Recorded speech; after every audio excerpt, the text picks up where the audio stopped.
Welcome to the show. You have quite an interesting past, and I would love to talk about that a little more so we can see how a guy from Ireland ended up in Salt Lake City with the career path that you're on. Yeah, totally. Yep. Any questions you got? I'm an open book. Happy to answer. So, well, an open podcast, I suppose. Open microphone, maybe.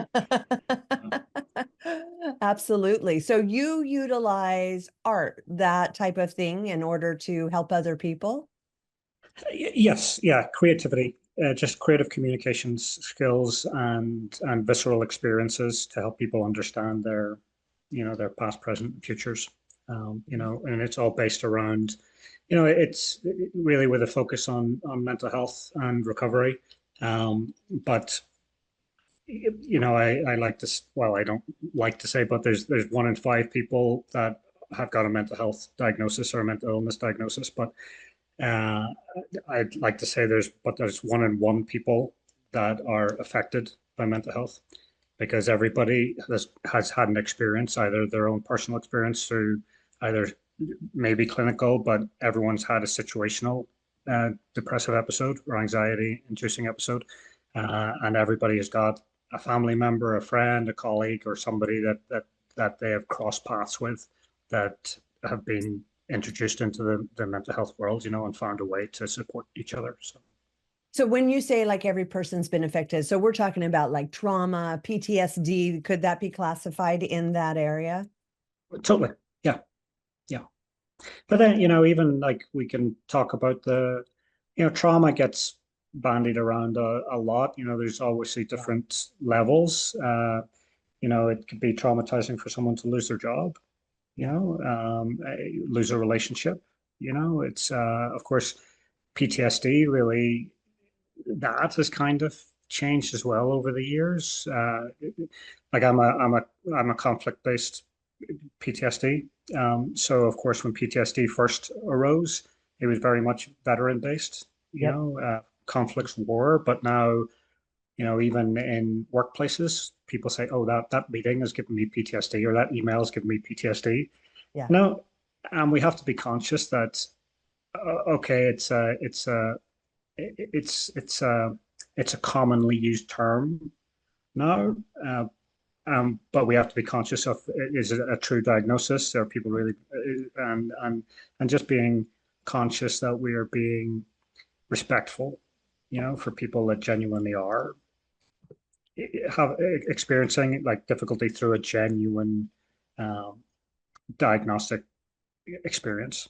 So Yeah. Well, and I think that's part of the challenge today because everyone could be diagnosed with anything. They could be self-diagnosed from a commercial that they saw on TV, tell their doctor, these are my symptoms. And the doctor's like, oh yeah, on their little app that they spent 5 minutes with them. You're right, you're this. And it just, I feel like, unfortunately, starts to confirm, just struggles in life where maybe when there is true trauma or things to handle there, maybe they're just lumped in with everybody else and they're not getting proper care.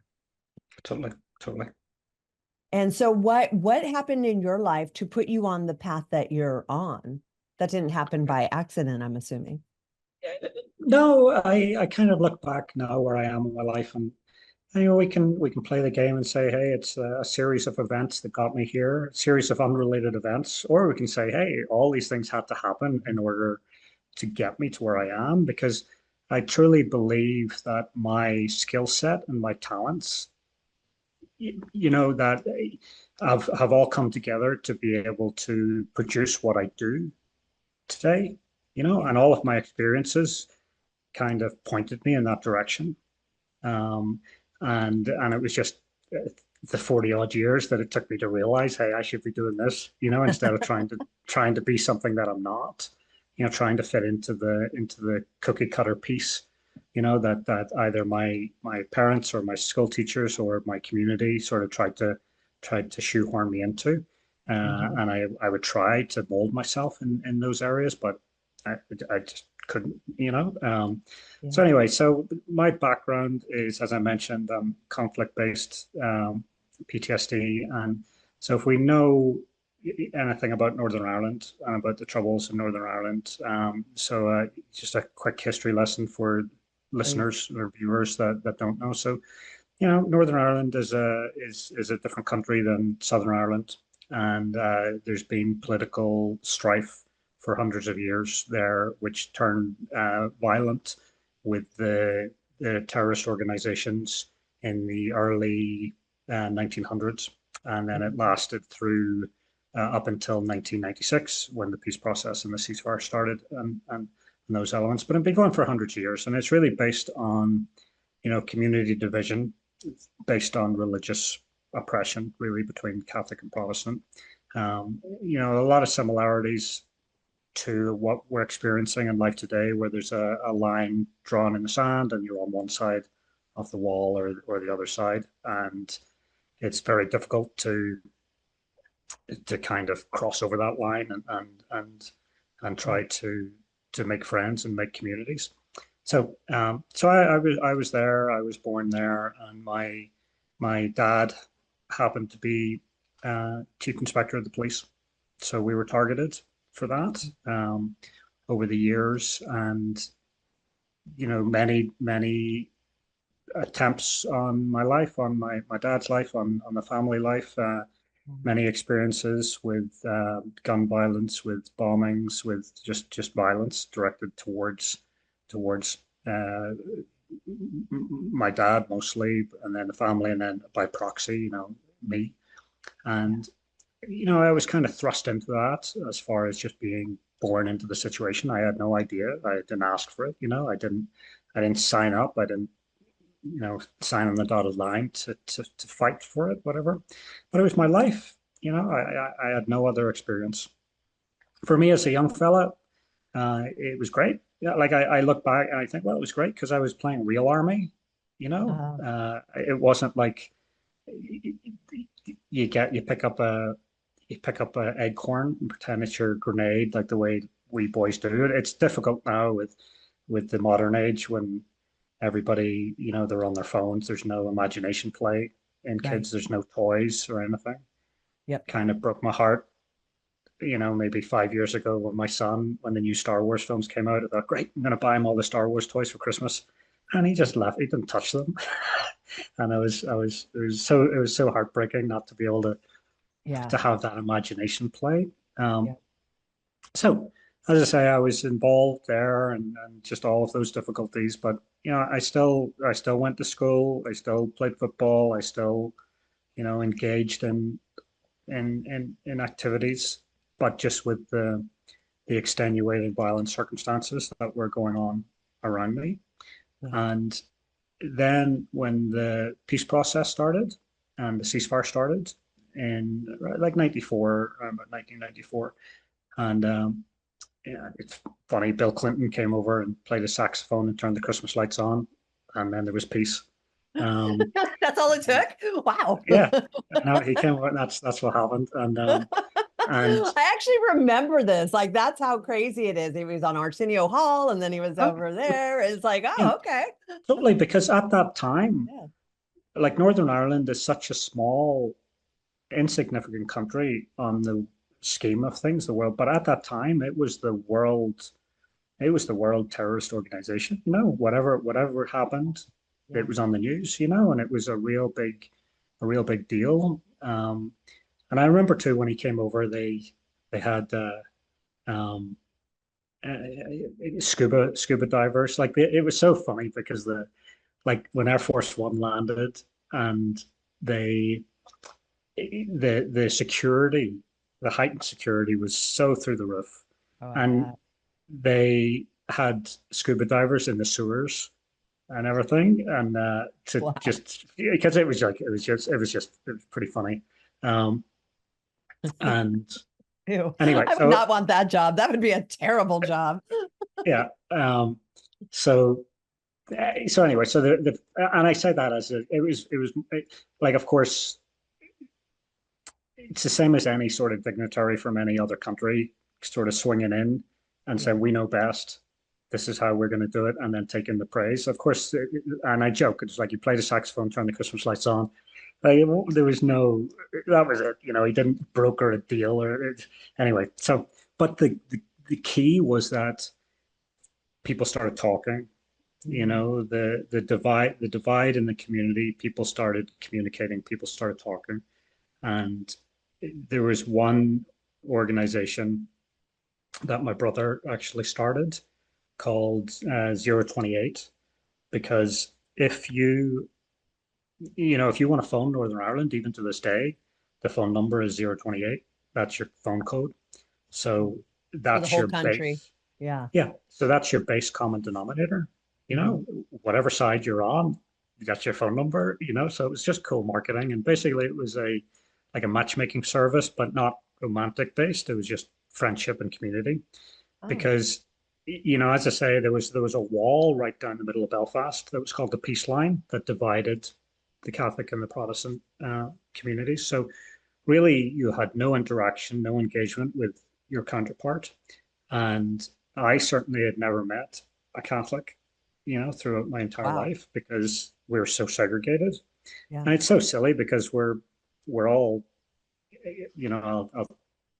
for race aspects, like we're all white, and we all look, it's strange we say we all look the same, but we don't, because of there was no interbreeding really. So we do have specific, you can tell someone from Northern Ireland from a mile away, Is it Um, the accent that gives it away? Is that well, that's a yeah, the accent. differentiator? Yes, yeah, Yeah. there's specific accents. It's so funny. Like we can, uh, I say it's funny.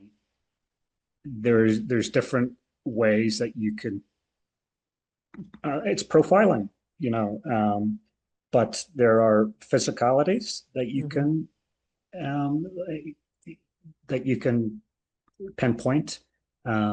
There is accent. There's pronunciation, Yeah. in words and letters. So, Probably last names. They're oh yeah, specific. last names in school, like Yeah. the three questions that you would ask when you would meet somebody, say, what's your name? You know, Yeah. my name's Sean O'Malley. Okay, well, you're Catholic, my name's Brian Higgins, and Protestant. And okay, well, but then sometimes there are names that are not specific.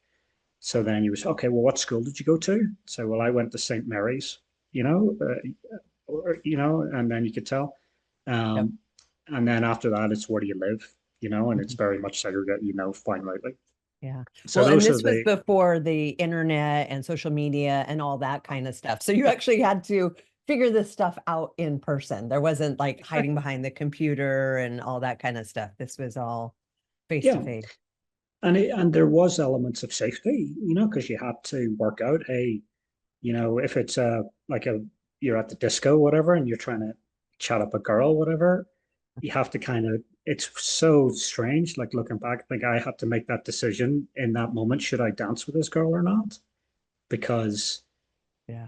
fast forward, hey, if I start dating her, if I fall in love with her and I want to marry her, and she's from the other side of the fence, all these difficulties so it's really interesting that those extra additional, like, hypervigilance Yeah. elements that were installed. So so Which yeah, is so like what you anything. were talking about is like what we're going through right now in the United States. There's just creating such a division in those types of things. So hopefully, Yeah, I mean, and I don't know if we need Bill Clinton like helicoptering in, but hopefully something happens where yeah, it sort of, brings us all back together and appreciate each other's differences and not hate each other for them. mhm, totally. And that's what I'm trying to do. There's many Yeah. elements that I'm trying to do on that side.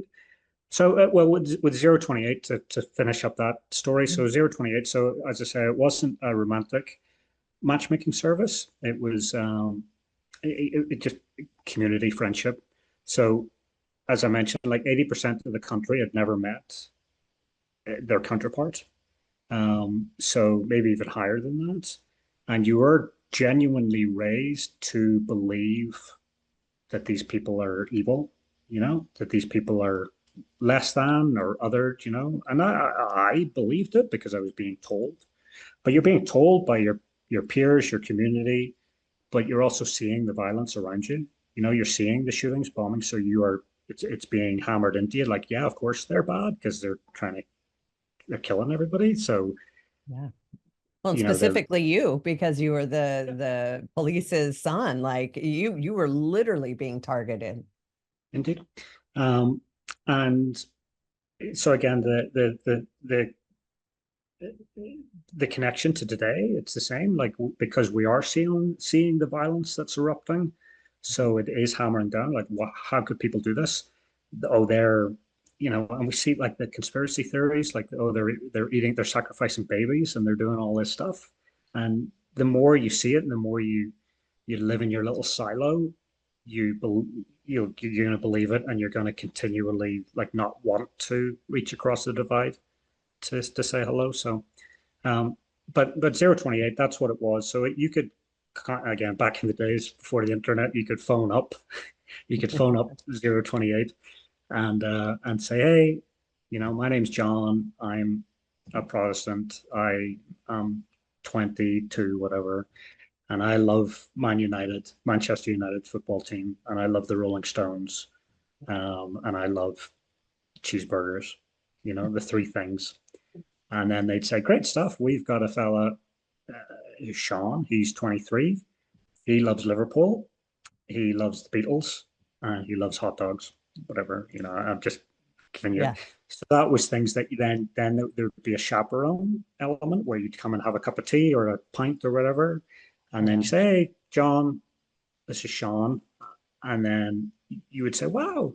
And then you could just through the conversation of like, hey, wow, okay, yeah, you don't like Man United, but you like Liverpool. That's still football. We're still, the Beatles and the Rolling Stones still rock and roll.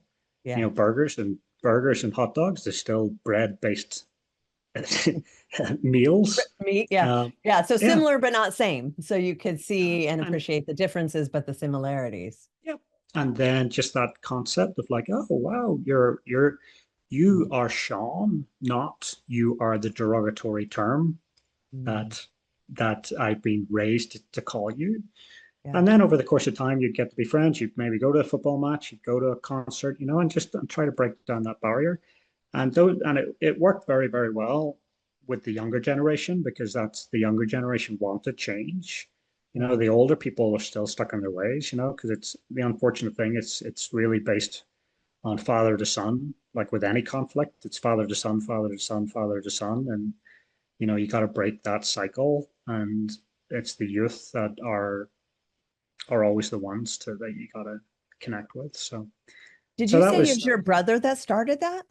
yes, yeah. Wow, that's And amazing.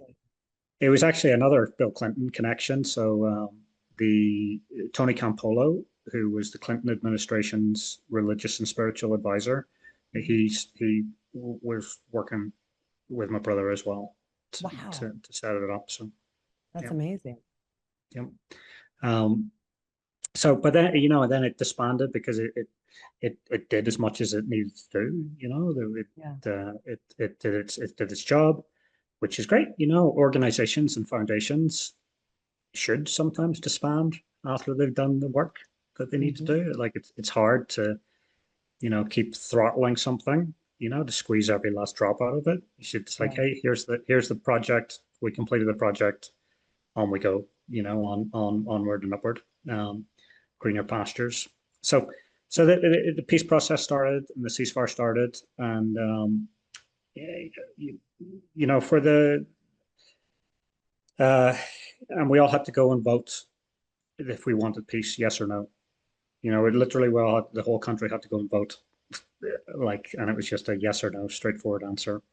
Go on a boat where though? Just go on it? It's sorry. You said go on a boat? No, go to vote. Oh, Vote. vote. Gotcha. Yes. Yeah. Yeah, we all got put Okay. in a boat and sent to I was like, Australia. wow, where are you going? Yeah, it was all the people that were the bad eggs when when Clinton, whoever didn't go to see Clinton, we all got put in a boat and sent to Australia. Okay, No, got it. So you all had to vote, but I think that's a good thing. I mean, here we're trying to beg people to vote, and it was like mandatory. You gotta elect your officials. So is it a bad well, thing it or a good wasn't. thing? Yeah, it wasn't about electing officials. It was about the peace process. Do you want peace or do you not? Yeah. Like we had all of our other standard elections and political elections, but this was, do you want peace? Yes or no? Yeah. And it's part of my story, and like it's choking me in my throat, and I'm feeling jiggly in my belly, like to say that. But I voted no. I voted no, and my reasoning behind that was because I was still young. I was 20, and Yeah. and I was indoctrined. Mhm. I was I was conditioned to hate and conditioned to be angry and conditioned to to to fight against the perceived oppression. And as I said, it had been installed in me from the community, but it had also been installed from me from seeing the violence, Yeah. seeing that direct anger. And my reasoning behind that was, like, I knew there was going to be peace. I knew that my vote was not going to be the clincher, you know, Mhm. but I didn't agree with the terms of it. So the terms were that um, the people that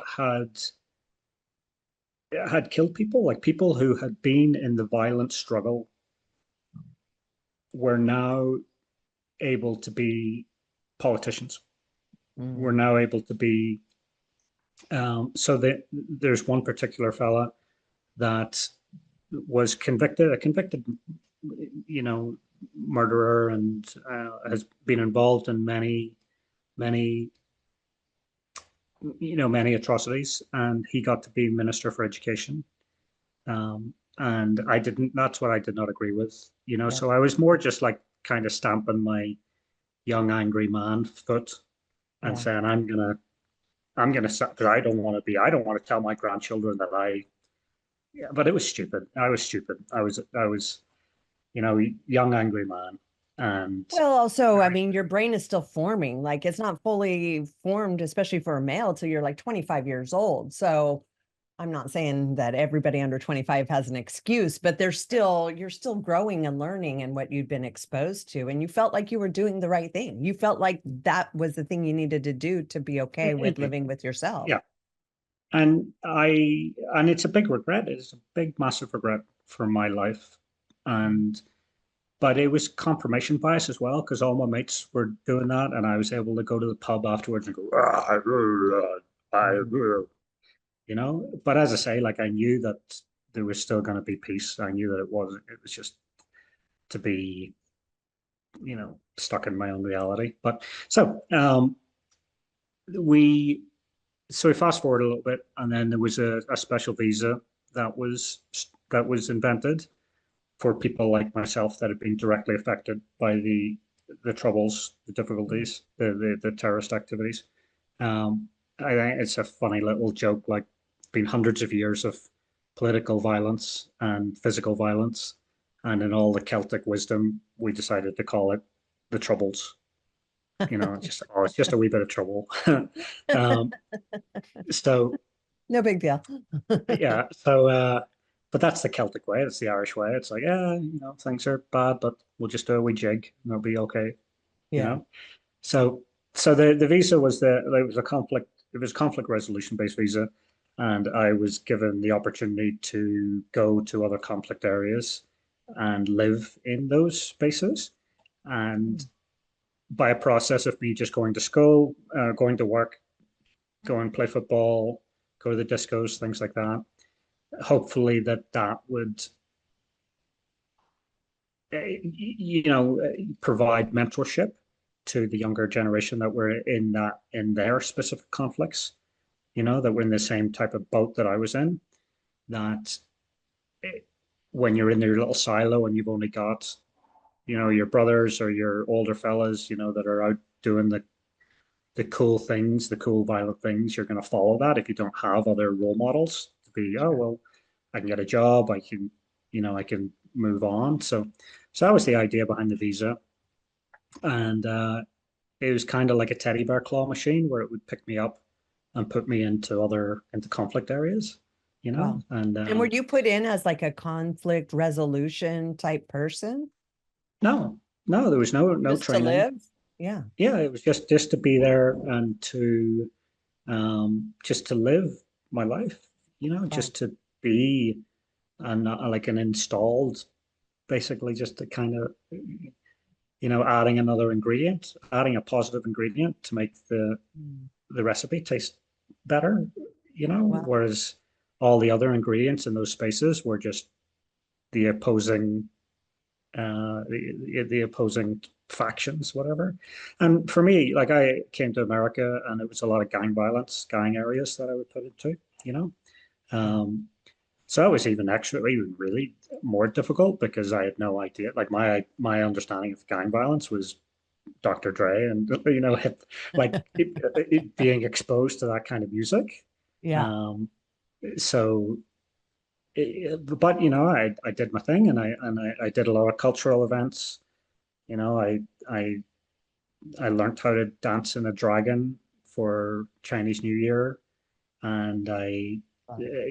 I volunteer on the Amistad, which is the slave ship that was, and I gave tours on the. So all these things, like I genuinely engaged because it was like, wow, look at all these new people, because I'd only ever known like white Catholics and Protestants, Yeah. and then suddenly Yeah. I'm And like, America wow, is like the melting pot of everything. I had to be yeah, like amazing different culture, yeah, and I could, melting and pot I of just, everything together. Yeah. yep, and I jumped at it and said, great stuff. I'll, as I say, learn to dance in the dragon, Yeah. and just do all this stuff and start kind of on my own journey of experience of other things because um as I mentioned, like this Northern Ireland's so small, like I was just kind of stuck in this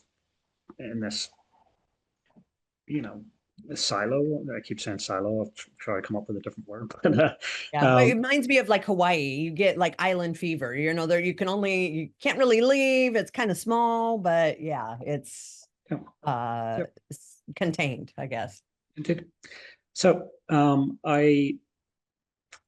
but really that's when being in America, that's when the PTSD really started Okay. because when I was at home, it was ETSD, it was existing trauma, like it was happening every day. So I just had to live with it, and I didn't have any knowledge before or after. It was just I was born into it. My entire 26 years was trauma, So you were you like know? permanent fight, flight, or freeze. Like Exactly. your Yep. central nervous system was just like on high alert the entire time. There Yep. was never a reprieve, and you didn't know any different No, so that was my until life. It you was found just like, peace, and then it all came in.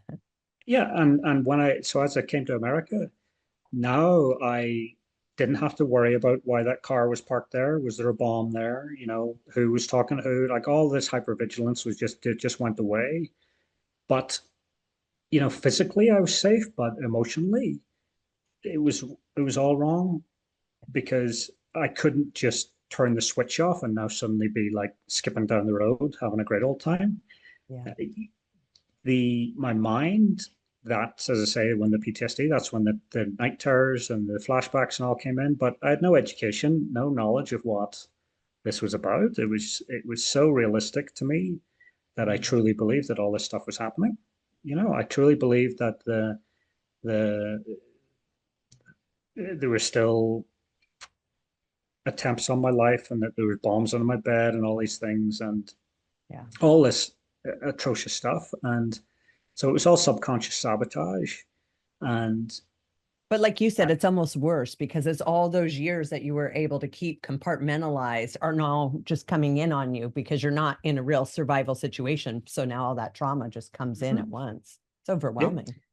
totally. And I had no idea what to do. Like I had nobody talking to me, nobody, like the community, the world wasn't talking about mental health like they are today.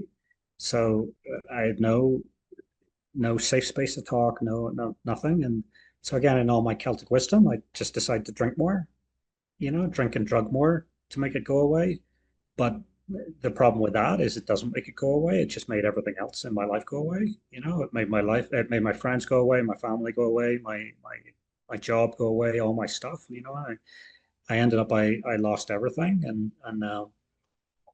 So my main flashback was an amalgamation of the, the guns to my head, and I can still feel like in this day and age when I'm stressed out, when I'm having a troubled time, like I can still feel the muzzle Yeah. front and center right on my forehead. And yeah, I've got my tools and my coping mechanisms to work through that now. But back in the days, I had nothing. It was just, oh man, this is really happening. And that was what I could not get 24 hours a day. Just I had that gun to my forehead, just this floating gun, and it was just atrocious, terrible. So as I say, drink and drug, make it go away, Yeah. and it certainly doesn't. And I still go about my life, go about my days, just in active alcoholism because now I'm numb. Now I'm just happier to be numb to the situations than to engage in it because I didn't know what to, I had no avenues, no place, no one telling me how to get through this or anything. So um Well, I'm sure there so is an element of almost like self-abasement too, because you're like, why am I being like this? Nothing's happening. What's wrong with me? Like, I think a lot of men and probably even women are like thinking you're weak or less than because you're still traumatized because you didn't have the tools and you didn't know better and you didn't have the knowledge. exactly. Um and I started getting into my head that okay, well something's wrong here. Something is not going right. So I was able to get, you know, I was able to get a couple of different therapists, and sort of bounce around.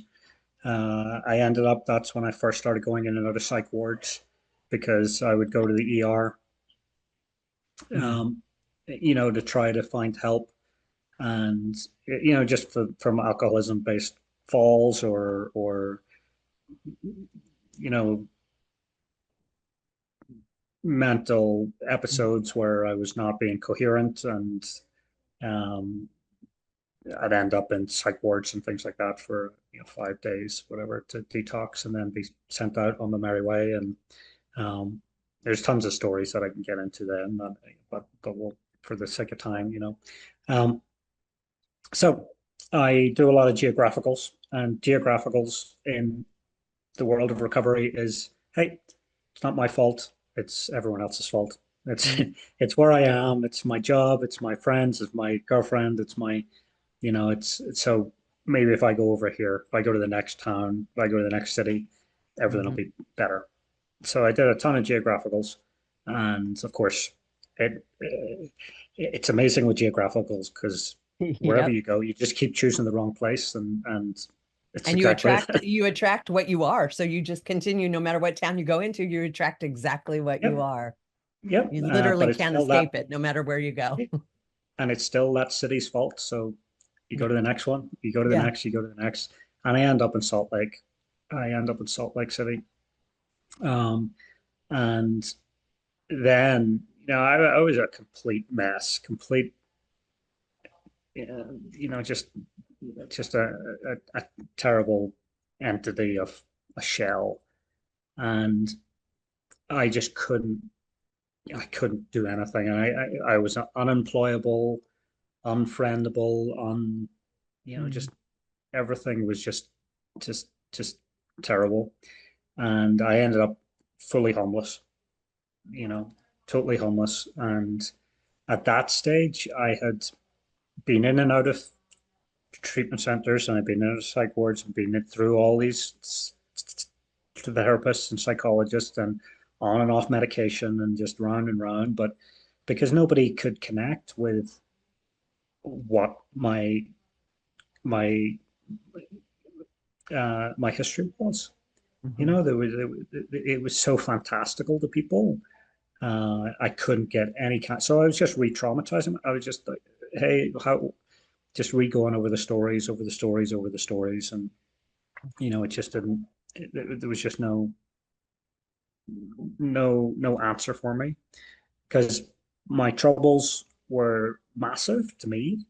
That Yeah. I thought my answer had to be just as massive, and I couldn't get there. Mm. So finally becoming homeless, and it was just right. There is no answer for me. It's just more drink and more drugs. That's just let's just actively commit suicide here, through substances, you Mhm. know. Mhm. So that's what I did. I lived on the street, and I was just happier being numb and non-existent. That was just my life at the time. So that Yeah. was about 18 months. I was Wow. in that And that's not situation. easy in Salt Lake. It's freezing. Like, I don't know how you're Well, homeless in the middle of I winter there. yeah, I was in and out of like the shelters. Mm. There's a good shelter system here. Yeah. But again, I was lucky at that time. It was a very mild winter. It was a mild winter, Yeah. and I was able to get into a derelict house. I had derelict housing that I was squatting in, that Mm. had shelter. Uh, there was no windows. There was windows, but there was no glass or frames. Yeah. So I remember I spent my last dollar on a shower curtain and some duct tape, and was able to tape that to the window to at least stop the cold coming in. Yeah. Um, so I'm just basically just, as I say, actively just killing myself. Yeah. Just wanting the day to come that I don't wake up. And I was I was in the park, just being there, and I was just so angry and so full of hate and bile, and so nobody would come near me, and fair play, because I was not an inviting person, you know, Sure. to find any help, and nobody would make eye contact with me, and I was a ghost in society, and there was a family having a picnic that day, and I had my bottle sitting on the bench, and there was two little 5-year-old boys, and of course children don't care who you are, what you are, they just want to play. So they came over to me, and they had bananas, and they were playing army with the bananas, the guns, and they aimed at me as they walked by, and they shot me with the bananas, and it triggered me.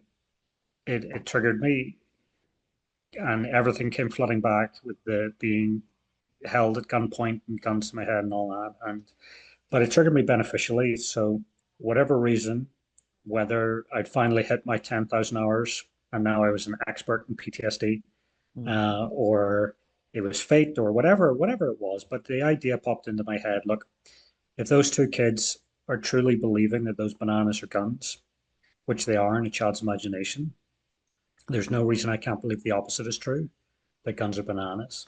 And I Mm. started drawing. Um, and my very first drawing, it was just stickmen. I just drew stickmen of my adverse memories.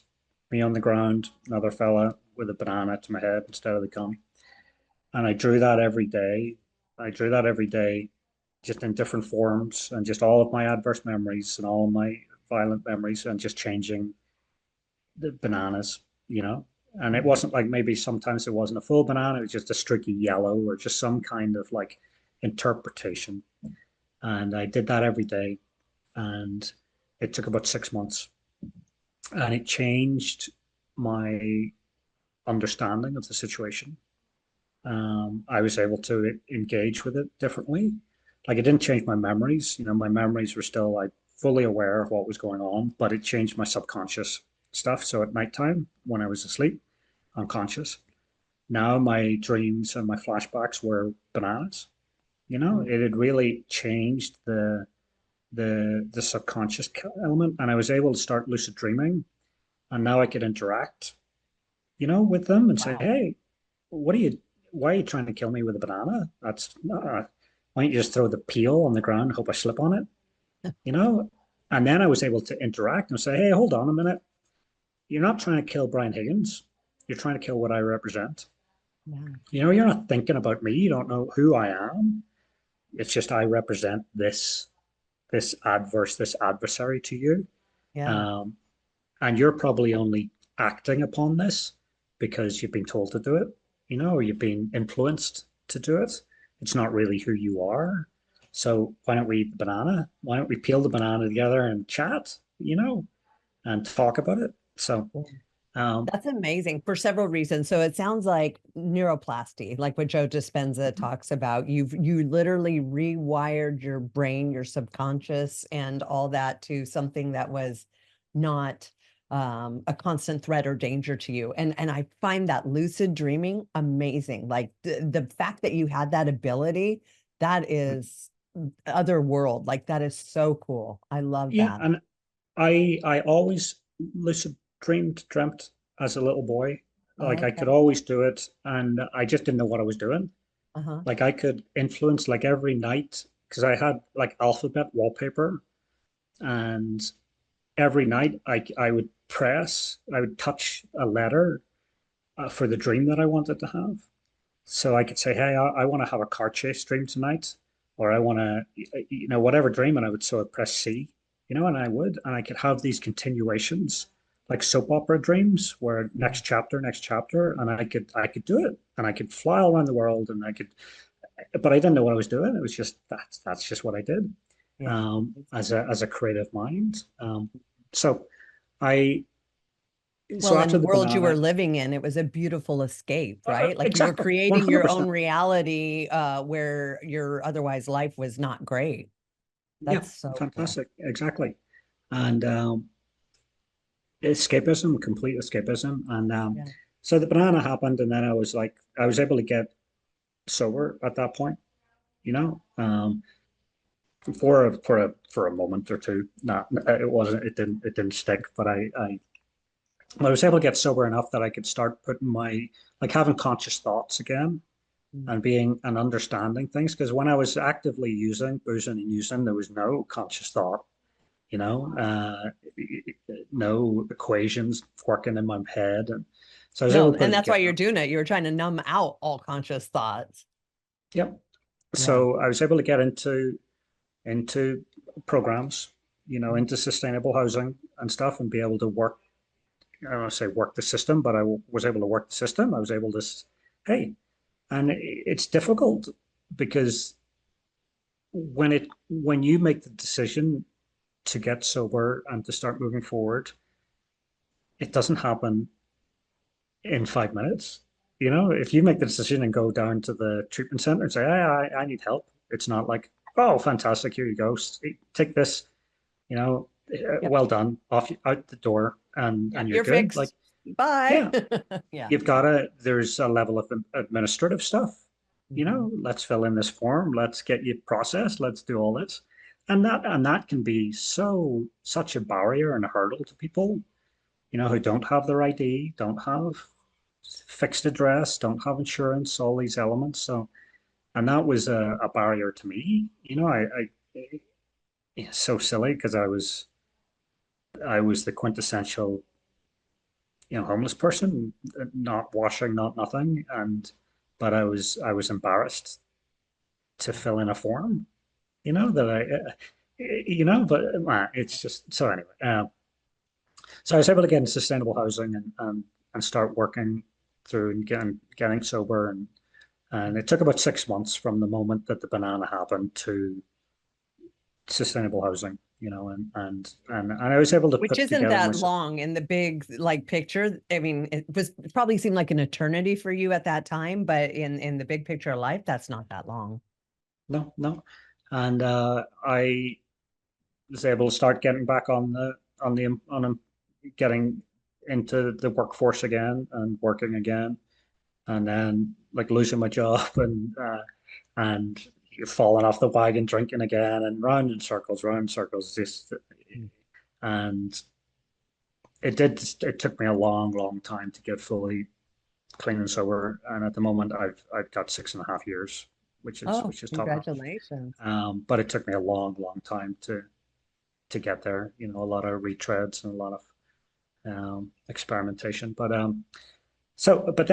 through that, I started realizing, hey, the this helped me because, as I say, like my problems were so big, were monumentally big to me, that I Yeah. thought my answer had to be just as monumental. But in the end, my answer was a banana. You know, the most simple thing out of the blue, who even knows? But again, were all the little footsteps that I took through therapy, that I took through the psych wards, that all of that stuff to come together to make me put the pinpoints together. And it was just the banana was the, the connecting piece. Sure. So I started thinking, hey, well, if this worked for me, it's got to be able to work for other people.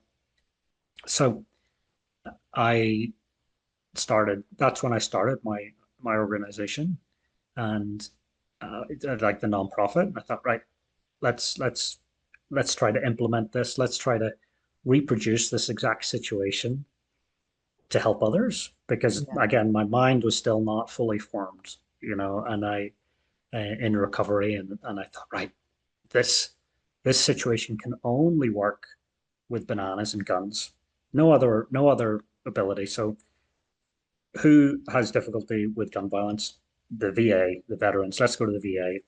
So I get myself into the VA and jumped through all the red tape and everything, and I started And doing there's a lot there, programs. lot. Yeah, Yeah. yeah, and I started doing programs at the VA, and it was only Vietnam era veterans that would come. Mm. And I was wondering because I thought, oh, I thought young people would be. I thought we'd have Afghanistan younger veterans. It was all Vietnam era, and they and I look back and I think, well, that's because they're still seekers. They're still trying to, because mental health is a journey. Yeah. It's not just, oh, well done, you filled out the form, happy days, you're great. You got to keep following the journey. So Yeah. so the Vietnam era veterans, they were in it, and I'm just doing bananas and guns, and then I But I'm sure started you thinking, saw it working though. Like you would yeah, see. Yeah. yeah. But then I started thinking, hey, hold on a second, this could work for other things. It's Mm. just interpretation, and it's just taking your sort of like looking at things from a different angle. So then I started working at schools and high schools, but it was still only with fruit and vegetables. That was my next thing. So, this could be that. Fruit and vegetables is the only thing. So it was all just bananas and oranges and tomatoes and just how can we interpret this Yeah. into something else that and then I realized, no, it's not about the fruit and vegetables, it's about creativity, it's anything. Yeah. Let's have positive thoughts and positive psychology around this, and Yeah. CBT, and Mhm. cognitive behavioral therapy, all these elements that I was really just uh, kind of working out myself in my head. Yeah. So so then I started the program, and the program, we've gotten 45 minutes here, 50 minutes until, without even saying what the name of the program is. But the name of the program is Mental Healthy Fit. And the Love FIT stands for Films, Ideas, and Tips. it. So we're Mm. non-clinical, non-diagnostic. We're just ideas and advocacy. And we work in communities. So I like to say youth of all ages, which covers everybody, Sure. because we're all young at heart and young in mind. And I help people tell their stories through filmmaking, through creative interaction. So Yeah. they basically take their stories, their issues, their journeys, and they put fictional characters through their story. Yeah. And the only rule is that the fictional character has to have a happy ending. Now, it doesn't have to be the happiest ending that, wow, everything's fantastic and we're off skipping Yeah. down the road. Just like just some kind of positive upswing, because a lot of the stories are dark, dark trauma based interactions. But so we got to have a kind of upswing. And I'll give you And an do they do idea. this by like cartoons, like they're drawing it out, or is it like Any written in any whatever form. just is it Yeah. appeals to the person, Mm-hmm. which is good because some people, yeah, they prefer to draw and some are really good at Yeah. writing. And Okay. it can also just be storytelling, it can be poetry, it can be art, it can Okay. be anything. The whole Music. idea, Yeah. yeah, the whole idea is that the end goal is that we make a film. In each workshop program, we make a group-based film. So we're not doing it based on. So when somebody comes to the workshop or the group, they are working on their individual stories, but we are then breaking those down into the emotional elements, Mhm. because how I struggled. because people, as I mentioned, the therapists, my friends, my family, who could not connect to my experiences Hmm. because I was basically traumatizing people because I was saying, hey, let me tell you in finite detail this terrible thing that happened to me. Yeah. And then Yeah. because my experiences are so fantastical, people were like afraid, you know, they don't want to hear about this terrible atrocity, you know. Which makes sense why, the homeless community, the bars, they'll listen. They're like, Mhm. okay, yeah, I don't care, tell me. Yeah, But when you because start they getting can into the quote connect. unquote normal people or real world, then it's like, wait, what? I'm not Yeah, equipped to handle this situation or this conversation. yeah. So I started working out, okay, let's break it down to the emotional connections, because no matter what my whatever, well, we'll talk about diagnostic stuff. So there could be Billy. Billy has been diagnosed with bipolar, and Sammy has been diagnosed with bipolar as well. Um, and that's really where the equity and the equality ends. It's just words on a piece of paper, the diagnosis, Mhm. because their experiences are completely different within Mhm. that diagnosis. But the emotions that are connected to those experiences are the same. So fear, anger, pain, joy, those are where we can connect. And that's where the creativity comes in, because if we can tell a story about anger, that's the similarity. Mhm. Whether you are um, the richest man in the world or the homeless person or everybody in between, you have experienced anger, you've experienced pain, you've experienced joy. So if we can connect through that with creativity and pull in the audience and give a visceral experience, then we can do the through line. When we've made it about that person. Mhm. So, So do and they make themselves the main character in the story? yeah, it's like a fictional. They put a fictional character through it, Yeah. and it really just becomes an emotional story about whatever their story, whatever their situation that they're investigating. They break it down. What's the emotion in this? Is it pain? Is it fear? Is it anger? Is it love? Whatever. And then that's what the story is, because that's where the connection is with their audience. And their audience can be their friends, their family, their teachers, their boss, whatever. But to give you an explanation, so the first film that we ever did, when I worked out this kind of format, was I Mhm. went back to the VA and I worked with the the the the the Vietnam guys again. It was like, hey, no bananas this time. Let's Now that I've worked this out. But it's the end with any kind of business, you Yeah. got to morph and you got to pivot and you got to work it out, Yep. until you're successful. And so all of those days of bananas and everything and all the stuff, it got me to work this out. Um, so the film we made with the Vietnam guys was it was about a little boy, little 5-year-old boy with a monster under his bed, and he is scared of the monster, and he calls out to his caregiver, "Oh, the monster's here." And his caregiver comes in, his dad says, "Oh, what's wrong?" He says, "Hey, the monster's back. The monster's in my bed." And the dad goes, "Okay, well, let's have a look." So he looks under the bed. There's no monster. So he says, "Hey, the monster's not there. Maybe he's behind the curtains, or maybe he's in the cupboard." And he looks. No monster. And then he says, "Oh, maybe he was here, but he's gone now. He's not here right now. So you're okay for the moment. But is there anything else that I can do for you?"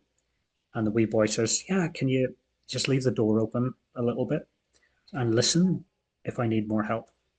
And his dad says, "Yep, no worries." Leaves the door open, walks out.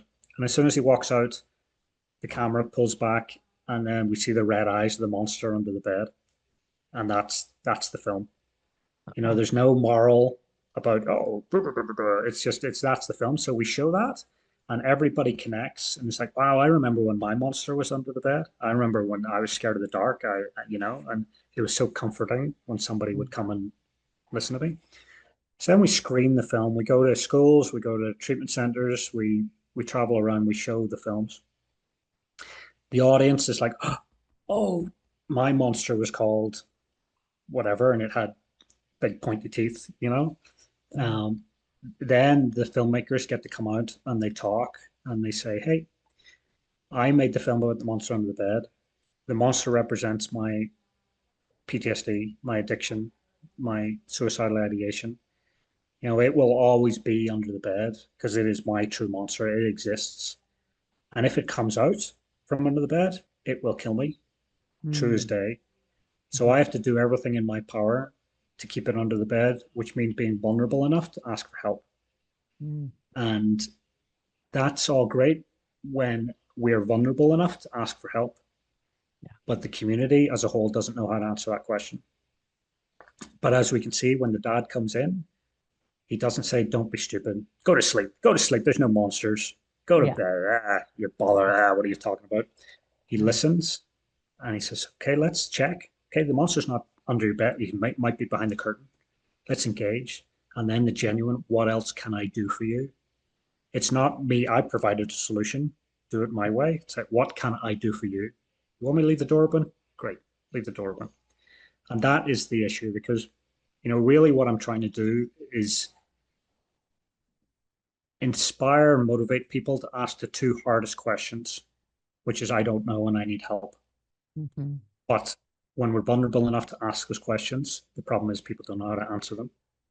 So we have to educate the community to realize that, oh, this is about pain. This is about experience. It's not just the diagnosis. It's not what I think it's about. It's again marketing for mental health. It's making it about the audience, and how can that community change and engage and want to help, and then providing the how to help, you know, Yeah. and really that's it in a nutshell. So we do the workshops and we make the films and we travel around, do little pop-up film festivals, and we go into treatment centers and we go to schools, community centers, and we go into political situation like the legislature and all as well, and just try to help people see, hey, it's okay to ask for help. I don't know and I need help. Really, what it comes down to, Yeah. and here are the how-to tips on how to do that. Yeah, Um, what I loved what I heard right there, and I think a lot of us who are in the industry of helping others, there's a natural inclination to hear the problem and want to fix it for the person. Oh, let me help you fix that. But really, a lot of times you just need to hold space and let them talk and let them sort of work through it, and they'll come up with their own solutions. Or, like you said, just letting them know you're here is all that's needed at that moment in time. I don't need you to make me feel bad, weird, judged. Just listen. Okay. Wow. I actually feel better just from having you just listen and hold space for me. Indeed, and it's just the acronym LEAP. Listen, empathize, agree, and partner. Mm, That's what we try to teach as well. Just those four simple things. I love that. So Yeah. And so that's what you do now. And you have your own family now. yes, yep. I got my well, I have my son. I had my son throughout this time as well. When I was home, he's 15 now. So through the whole homeless stuff and everything, he was around, and obviously he Wow. was with his mum. But yeah, but me and my ex-wife are way better as co-parents than we ever and as friends. That's what we ever were than married. But you jump into these situations when you think it's the right thing to do. But I certainly put her through the ringer as well. But all is good now. So Yeah. Well, and just like with so many of us, like your trauma is what ended up leading you to your purpose in life. Like the thing that gives you joy is to help people who were once like you. no, totally, yeah, yeah, and that's like if we can sort of go back in time to when I said that I voted no on the peace process. I thought I was doing the right thing, but it's kind of my vulnerability is to tell that story, to kind of show, hey, you can't change your spots, Yeah. and and really that's where we are in the world today is people need to be vulnerable and say, hey, I thought I was doing the right thing, and people can think they're doing the right thing tomorrow and then realize, I mean, they can think they're doing the right thing today and then realize tomorrow that's not the right, but Yeah. then be vulnerable enough to say, yeah, I was wrong in my thought process, and Yeah. how do I move forward? How do I put my hand across and shake the hand of my perceived adversary? So it's just Well, and sort I of, love that because we can change. Just because we were a certain way at one period of time doesn't mean we're always going to be that way. And so to be put in that box, like you will forever be this person, like that's awful. I feel like we're seeing that in society where people are being, put in a certain thing because of something they did 20 years ago or some, thing they said or something way back when they were young and dumb and, we're still trying to figure stuff out in life. And so you're saying, we're not defined by our past. In fact, our past can make us the best people that we are by learning from those past mistakes. mhm. Yep. Yeah. And so that's what your organization does now. You go to different rehabs, you go to different groups, and you help work with people to sort of process their biggest emotions to get to the other side of it. Yeah, totally. And it's through the process of the creativity because Mm, there is a lot of interaction and change, and there's so many. We can really pull it back to the therapeutic nature of it and say, hey, it's group therapy because you're presenting your story and say, what do you think about this? yeah. I'm kind of stuck on this part. Do you think that the cat should go this way, climb the tree, or not climb the tree? Like whatever your story's about, Yeah. and you can kind of process that because a lot of people can still be like if they're in a treatment center or if they're not rehab, they can still be very hesitant to tell their Sure. truthful story. So they can kind of be more creative, and feel more because it is a creative story, it's still Mhm. just and they can Mhm. be more connective in that, and then it can kind of open up the freeway to be more truthful in their accountability, for their actions within it. Yeah. Um, and then when we get to the actual filming process, this filming standpoint, everyone gets an opportunity because again, filmmaking is a team sport. Mm. Yes, you can make it by yourself. That's the idea. Like if you come through the program, you learn all the tools, and then you can go and make your own stuff. Happy days. But in our productions, it is team building type stuff, and there's so much within that. There's troubleshooting. There's like your actor may not show up, so okay, well, who's going to be the actor? Didn't learn his lines or whatever, or Yeah. the prop just broke, or all these things you've got to try to work out in the moment because time is ticking. You've still got to get the shot. Just like Yeah. in life, you've got Yep. to make a decision today. You got to pay the bills, you got to, Yeah. and then even the aspect of being a director, when you're looking through that viewfinder and you're seeing, okay, well, here's the viewfinder, and this is all that exists in this world, and you're focusing on that without the knowledge and the realization that there's a bigger world around you, just move the viewfinder over here, move it up there, you know, move it away from the trauma. But when we're in a trauma type, you're just, oh my, oh no, no. It's just focus, focus, focus, focus. You don't say, oh, well, there's a lovely tree over here. Yeah. There's a Yeah. different aspect, there's a different thing. And then there's the other element of, well, what is in the shot? Is there a chair that's in the way? And you can ask, oh, can you move the chair, please? And someone, yep, no problem, move the chair. And that could be the first time that anybody has ever listened to you, especially like coming out of homelessness when you're just Mm-hmm. invisible. And then suddenly everybody's doing what you asked them to do, and the self-esteem of that is as well. I am here, I am relevant, I have got purpose. Then we fast forward all the way to getting to the screening when you get to stand up in front of 300 strangers that are Uh-huh. giving you a round of applause. And you're like, oh, this is so fulfilling for me. Wow. I'm not the the scumbag that people call me. I'm not the I'm not all of these terms that I've been called in my life Yeah. and being worthless. Like all of these strangers are elevating and engaging with me and want to talk with me and want to big me up. And and that's the beauty. That's the beauty for me, you know, to Yeah. see that change and see that light just shine in their eyes. And Yeah. then hopefully send them off on their journey, you know, that they can realize, hey, it's about creative communication, you know, there's many answers to every question. Yeah. You know, it's not rocket science. It's not brain surgery. You know, it's not like this is the only, like I say, like 2 plus 2 equals 4, but 3 plus 1 equals 4 as well. 4 plus 0 equals 4. You know, there's many Yeah. ways to get to put the equation together.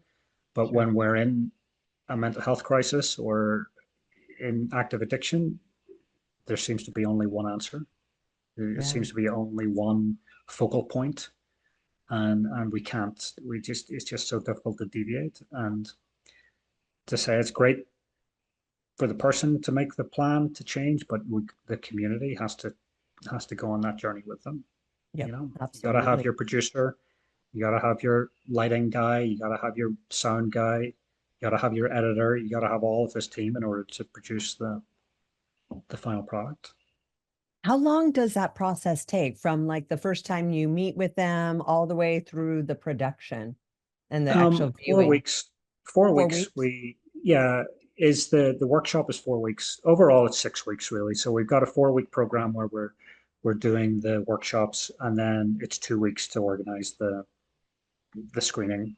So if Yeah. we're in a treatment center, if we're in a rehab, you know, a residential place, you know, it's the 4 week course, you know, and then we're normally doing the screening in the treatment center, you know, Mhm. or if it's you know, a lot of organizations have they take them out to AA meetings and things like that. So anyone they so we can do like a field trip where we have a screening room that they can all Mm. come to and enjoy that experience.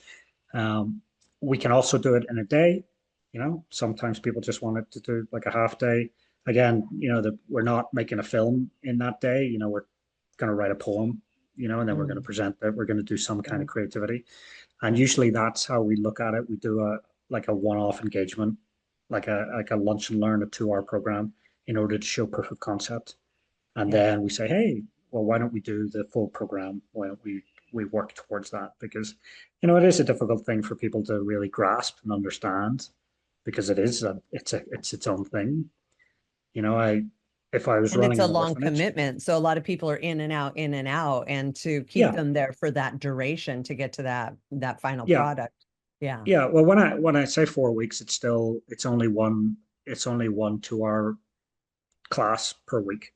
You know, it's Okay. not like every day for 4 weeks. Sure. So if there was a place that it was engaging with me, we'd make a plan. Hey, I'll come in on Tuesdays from 7 to 9 Yeah. for That's four awesome. weeks. And by Mhm. the end of the 4 weeks, you'd set like an 8 hour program. So that's why we can condense it into a day, like That's an eight great. hour. We can do it during a day. We can do a half day. But again, we're not, it just depends on what are we producing at the end. But again, we're still Mhm. producing some kind of creative expression. Sure. And then, of course, along with that, then we talk about the evidence-based modalities that are Hmm. within. We can break it down for the clients. Hey, positive psychology, Yep. CBT, Yep. all of these elements that people are engaging with, and people love it. You know, our success rates are, you know, in the 80 percentile elements because people engage because it's just a different way of learning, you Sure. know, and it's a creative understanding and it's just incredible. It's so fulfilling and I love doing it. So and then we also do workplace lunch and learns like corporate stuff where we're teaching executive suites, C suites on preventing burnout, you know, how to give mental health days, why to give mental health days, and things like that. Hmm. Um, Yeah, it's so lots of interesting because opportunities. in my program we have a experiential one block of our day every day, and we do different things. And there's people that like they really like it because it's that creativeness that has been long gone. And then you have your more uh just different type of people who are like, I don't want to play with crayons or magazines and cut stuff out. This is like stupid. And so it's interesting watching, who really like delves in and allows themselves that freedom of creativity without the judgment, and those who sort of silo themselves off from experiencing it because they're afraid it's going to make them look or feel a certain way. So it's such an I mean, I love it. I get so much into this creative process and allowing that imagination to come back out that we experienced when we were kids. I see so much benefit from the positive psychology and all the different things, which is amazing. So do you do things virtually now, or is it only in person? The in-person stuff is the best, because that's you can really feel the people, because someone can turn their camera off and are you engaging, how are you feeling, can I it's great because I can connect with you, I can make eye contact, I can see how you're feeling, I can pivot if you're struggling, and I can help, but virtually, like, we do have virtual stuff, but it's just not as uh, as connective as the in-person stuff. Yeah. We do travel, we travel all around the country to do these. A lot of universities bring us in to do assemblies and things, different, and it's a, most obviously, if we're in Utah, we can plan something for tomorrow or next week. But if we're traveling, there's a bit more of a engage. So, but doing the virtual stuff, we can still certainly knock it through, as long we kind of like to have a kind of in-person chaperone Hmm. there for the Hmm. most part, Like a just to be able facilitator to, type. Yep. yeah, just to be able to read the room and kind of help people that way. The other side, like our virtual side, our screenings can be virtual, no problem. Like, we'll, if we've got such a large catalog of films at the moment, that organizations can come in and say, hey, we're specifically looking at eating disorders, Mm. for age 17 to 22. And then we'll go, okay, well, here's 4 films. And they're all shorts. Like, we're not making features just to be on that, but we're making 5 to 10 minute films. Yeah. And then But that's the we can mentality put, these days anyway. Like the shorter, the quicker oh, to the point, the five better. People seconds. lose We should be interest making after. 5 to 10 seconds is what we need to be making. Um, Exactly. but we'll put together a series of four of these films, and then that's where we can do a virtual programming, because it's easier that way. Hey, just let's watch the films, and then in between each film, we will have the group discussion. Well, what do you feel about this? Who did you relate to? Did you think Mhm. this person made a good decision? What do you think the sequel could be about? But then we also have curriculum involved. We say, well, here are your worksheets. Here's stuff you can do in homework. Plus, here are resources, that you can move towards. Um, so those are our most successful virtual ones, because, again, it's passive. People are Mhm. used to sitting watching Netflix. You know, so Yeah. we can get that engagement that way. But again, trying to do a full 4 week workshop virtually is just not. It's like, we can do the 4 hour work, but again, it's hard to get people to engage on a 4 hour thing. So in person is the way to go as far as the creative stuff. Sure. But the passive engagement and the connection is the virtual side of things. Yeah. Well, I love it. I can't wait till we can bring you out here and have you spend a day with our clients and do something like this, because the value is amazing. And like I said, the just to inspire people to get that creativity and that imagination going again, especially in the world that we live in. I think the value just in that alone is amazing. And then the reframing of trauma into something that's not so scary and not so bad. Like the value that you deliver is bar none. Like I think everybody should do it. I'd like to do Oh, it. totally. Totally. And that's the thing. Like, we do staff training. Like, I Yeah. engage with the staff and say, hey, you should go along with this as well. Yeah. It can help. It can help anybody. It can help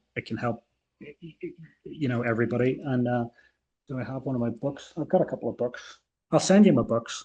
Yeah, I don't, please. Better make sure I've you got one. autograph it though. Well, indeed. Well, that'll cost you an extra $50 for Ah! me autographs. It's just out of reach up there. And what I found, I've got to work out how to turn my blur off, because when I'm trying to show people and then it blurs and say, ah, can you see it? Can you see it? Yeah, But yeah. I've written a couple of books, Oh, no big just deal. Just creative. wrote a few books. Like, yeah. Well, it's again, my big secret here is it keeps me sober. This keeps me, it's not that I'm teetering on the edge of falling off the wagon or anything, but Yeah. this is my, as I say, like everything, again, the bookends are like all of the skills and all of the elements that I always had.